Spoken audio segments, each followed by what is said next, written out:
story of Diamond Dogs begins with a picture of a desolate society where the citizens find no meaning in their life.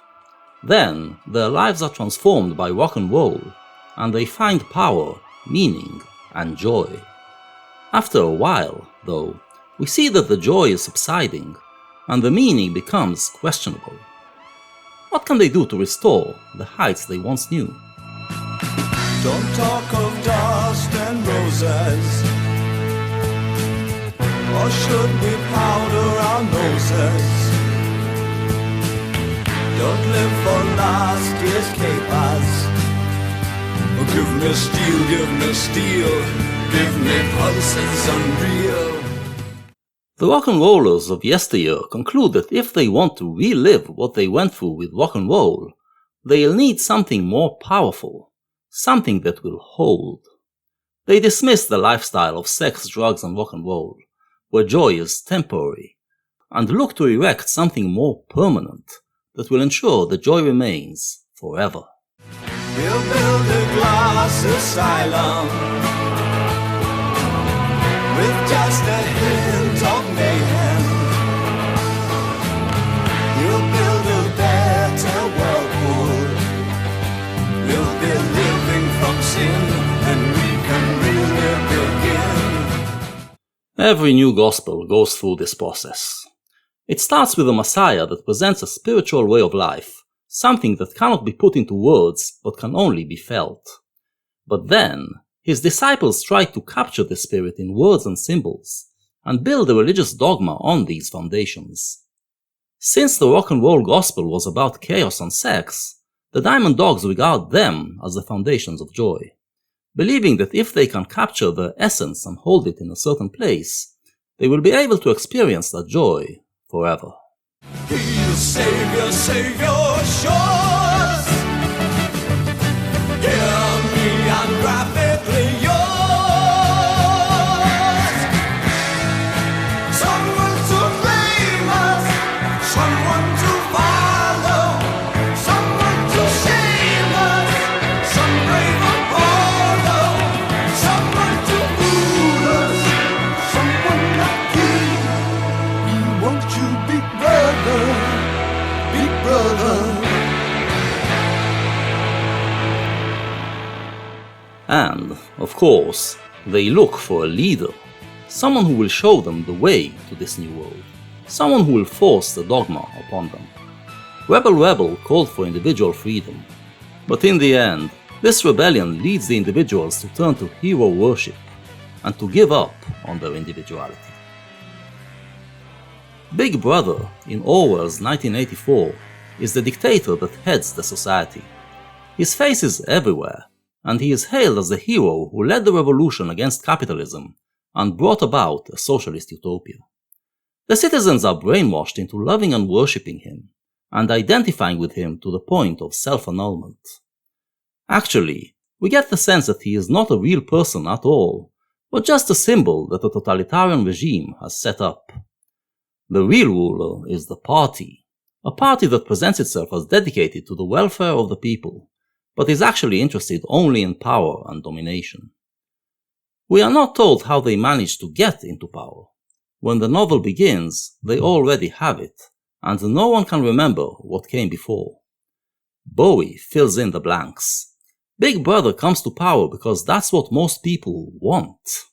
Orwell, while showing great pessimism about human nature, still described the Big Brother system as contradictory to it, defining this system as a boot stamping on a human face.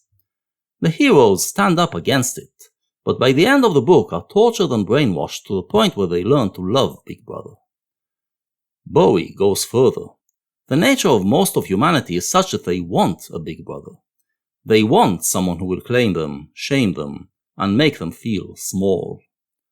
At the end of his story, the people express their love for Big Brother not because they were beaten down into doing so, but because they choose to do so. Bowie's view of human nature was always this pessimistic.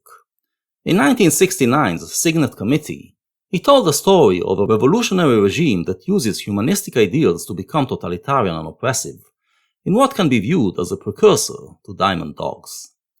In the same year, he said in an interview, "You have to do your own thing, and if you haven't got that awareness, then you are not the kind of person who is going to be able to run your life.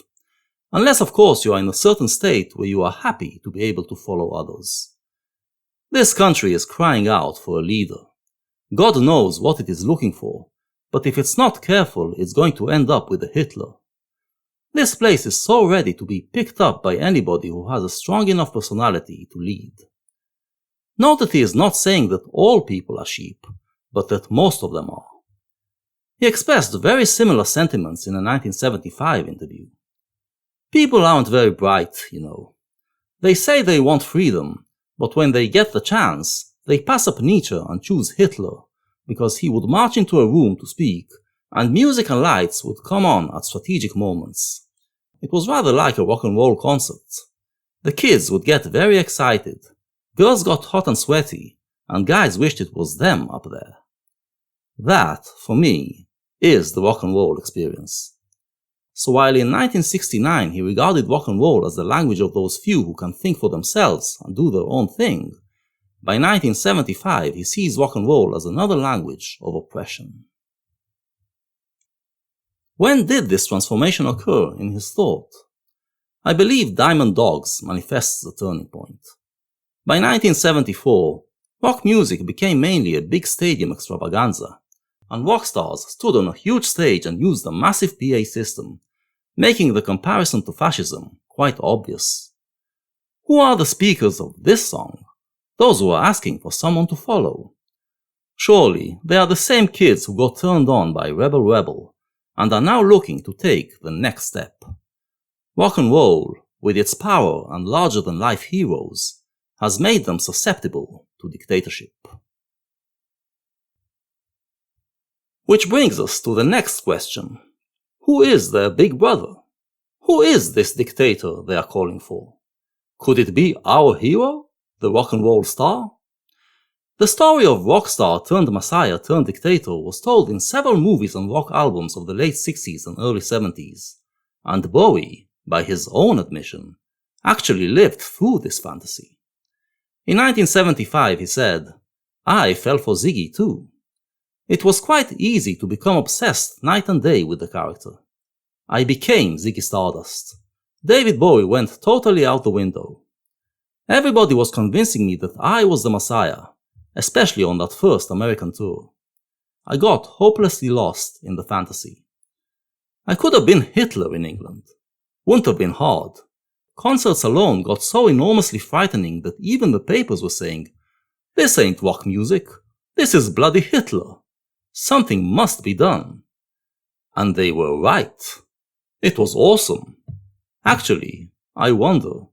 I think I might have been a bloody good Hitler. I'd be an excellent dictator. Very eccentric and quite mad." I believe Bowie is weaving a similar story here, and his hero, who in the song Candidate offered himself as our candidate to get our kicks on, now becomes our candidate for dictatorship. The Führerling becomes a Führer.